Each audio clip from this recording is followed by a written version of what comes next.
Got to be real. Be real. Be real.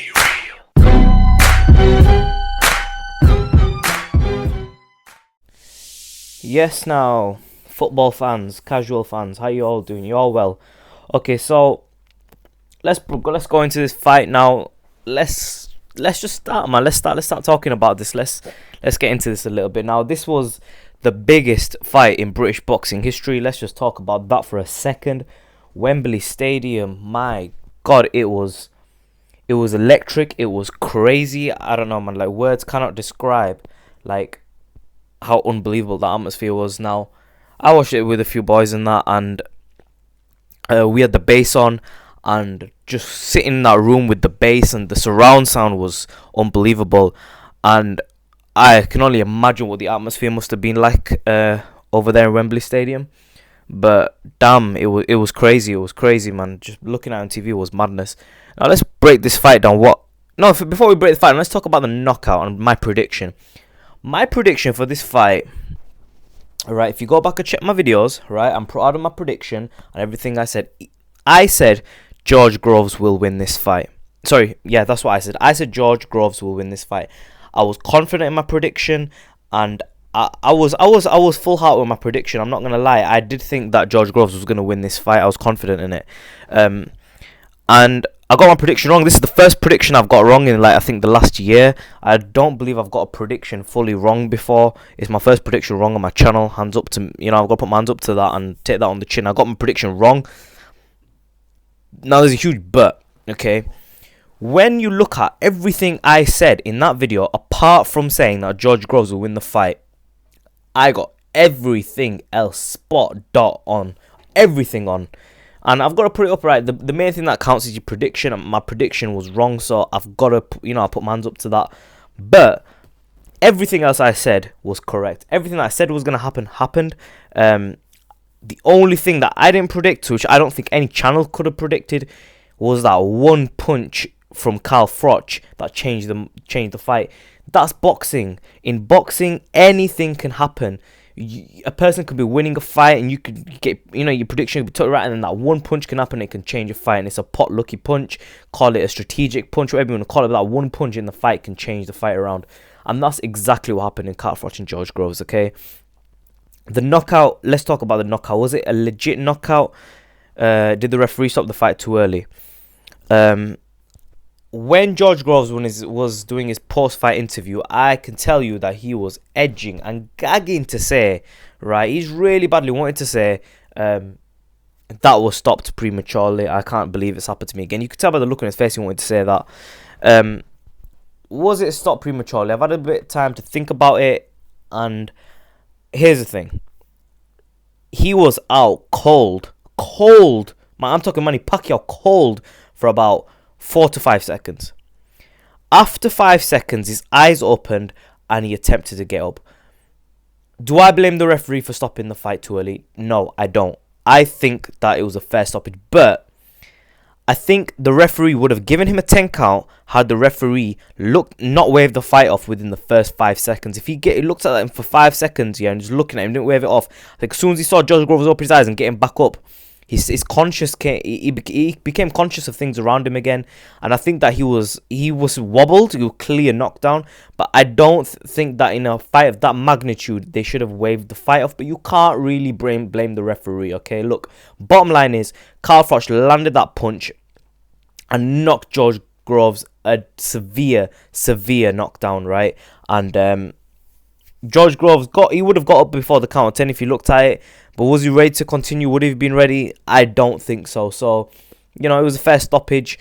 And but I do think that under certain circumstances, if there was a different referee, maybe, or I think that fight could have gone on. You know what it is, yeah? My channel's called Be Real TV, and I keep it real, and I give you the real, true analysis, and that's the truth, okay? It's not a popular opinion. People, I'm going to get stick for saying that, but had they given him the 10 count, right, which I believe, right, in a fight of that magnitude, you should give a 10 count. Same shit as the first fight, really, but I think that this was more conclusive, and it was more, I mean, it was a legit knockout, straight up, man. It was legit. Carl Froch knocked him spark out, and you've got to give it to Carl Froch for that.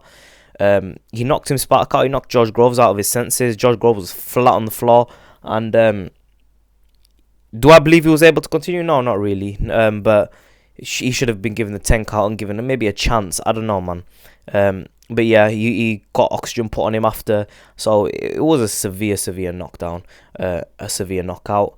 But it is what it is. Now, here's the thing: don't lie to yourselves and don't kid yourselves, because this is where my whole video is gonna change now. I give Carl Froch the credit for the knockout. Was it stopped fairly? Yeah, it was stopped fairly, and that's where I'm gonna leave it. But don't pretend like all you guys watched the Marquez versus Mike Alvarado fight. Okay, don't pretend that you people even watched the Floyd Mayweather fight. Don't beg it like you did. You might have watched the Mayweather fight, but did you guys really watch Thierry Jean versus Lamont Peterson? Were you watching the big fights in America? Did you watch the Sean Porter versus Paulie Malignaggi fight? I'm gonna tell you straight. I'd say 80% of the people who watched Carl Froch versus George Groves in the UK didn't see them fights. 90% of them. I'll tell you what's happened. All the people, this is probably one of the first boxing matches you have seen, yeah? Like, you've probably only seen about 5 to 10 boxing fights in your entire life, right? You've been watching football up till now. You've seen the promotion on Sky Sports, you're buzzing off it, and thought, you know what? I really want to watch Carl Froch and George Groves, because you've been bought into the hype, okay? And that's what's happened. Don't pretend like you guys watch boxing. You might have watched it years ago, but don't pretend like you guys watch boxing on a regular basis, because you don't, because that is bullshit, okay? Don't lie to yourselves. Now, in regards to everything else that happened in the fight, I'm going to break that down, because that's just one punch, okay? I had George Groves up 6 rounds to 2, including the round that he got knocked out in, because if you look at that round, he was winning the round up until the knockout. So if we cancel out that round, right, which would have been a 10-8 round had he survived, but he didn't survive. If you look at all of the rounds before that, I gave 2 rounds to Froch, 5 rounds to Grove, and I'm at Groves, and I'm gonna tell you this straight, yeah. They asked Amir Khan, right? Amir Khan was ringside. I know for a fact, yeah. Amir Khan was the only person they asked ringside, right? Had they asked other people, I'm sure you would have got the same answer, yeah, that Groves was ahead in that fight. Now, how many times in the fight did you see, right? How many times did you guys go, ooh, right? When Carl Froch hurt George Groves? He did never, up until that point was he connecting George Groves flush. My prediction was right. That right hand by George Groves was landing time and time again. The jabs to the body, the jabs to the head were landing time and time again. George Groves was banging Carl Froch out. People saying, what fight were you watching? Don't be ridiculous. Show me the big punches that Carl Froch landed apart from that one big knockout punch. I mean, I went and tried and got as many pictures as possible, right, that I could, right, in the short time frame I could. And these are the little pictures that I gathered. And as you can see, right, look, man, Carl Froch he was getting his ass whooped and handed to him. He was getting hit with the same punches he was in the first fight. I don't think they were having the same devastating effect that they had in the first fight, simply because I think that George Groves wasn't trying to go for the knockout. His game plan was to outbox Froch. And I think he was doing a really good job of it. As you could see, Carl Froch was the one getting desperate, trying to go for the, trying to rough it up and go for exchanges. George Groves, there was like little parts where Froch was like, and he was fighting like an amateur, to be honest with you. He was not fighting with any conviction. His boxing IQ is absolutely shit. That's why he was losing every round to George Groves, right? Apart from 2 rounds which I gave him. That's why, and you know what, George Groves was not gassing out because he saved a lot of energy for the last run. It was the knockdown and the knockout that changed the fight totally, but the rest of the fight, right, my point is that Froch won the fight fair and square, but my prediction, everything I said came true, okay? People want to pretend, yeah, you casual fans, you want to pretend like Carl Froch, yeah, absolutely took control of that fight. Listen, at no point did I hear any commentator commenting, right, any positive punch, right, any punch landed by George Groves. They were not giving him any credit for it. They were not stating anything about it. They weren't even talking about the multiple shots that George Groves was taking where he was wobbling backwards. He was wobbled off his feet, and George Groves landed them punches throughout every single round almost. It was every single round he was just landing vicious punches, vicious combos, colliding Carl Froch left, right, and center. What was Carl Froch doing? Carl Froch, all he was doing, he was throwing the jab, yeah, and I'll give him credit. right, where credit's due. Carl Froch took George Groves' best shots, and he continued and rid it out and won the fight by a knockout, because you have to give Froch credit for that. I give him credit for that. But as far as points go, absolute bullshit that George Groves was losing that fight or 1 point ahead. That is absolute nonsense. Carl Froch was getting buzzed. Like, so much he was getting buzzed, and he looked young and he looked fast and fresh. No way! George Groves was jabbing into the body, jabbing into the head, overhand rights were connecting, left hooks were connecting. The amount of times Carl Froch wobbled, right, backwards and went like this and was stunned, it was unreal. I noticed, right, when he was shadow boxing before the fight happened, right, when he came out when he's walked to the ring, I noticed that Carl Froch, his punches were looking like slow. He was like shitting it. It was like he never fought a boxing fight in his life before. So these are the points that I noticed, and this is the honest truth. I just saw Carl Froch get fucked up.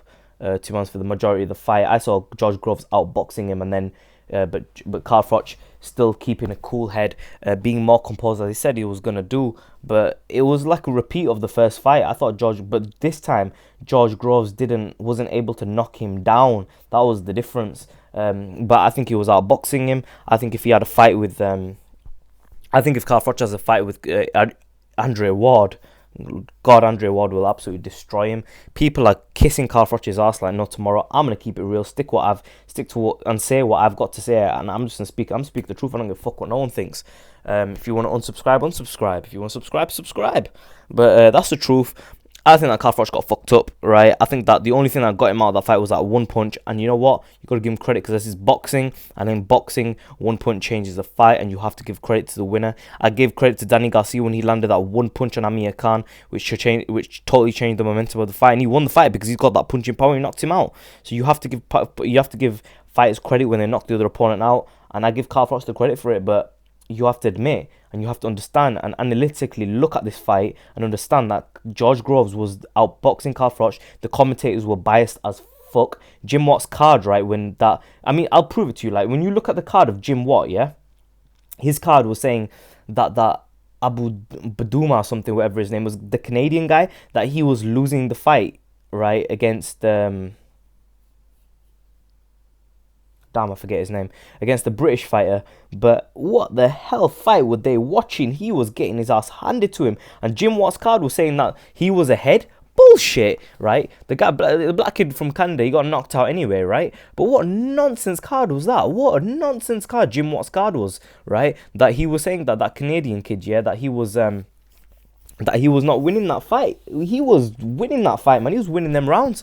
So, it's just bullshit. Eddie Hearn is clearly corrupting Barry McGuigan and all the commentators, and they're all in the pocket. And bottom line is, yeah, look, George Groves, right, was winning that fight. He put up a wicked fight, and I think it's disgusting that, and I truly think it's disgusting, right?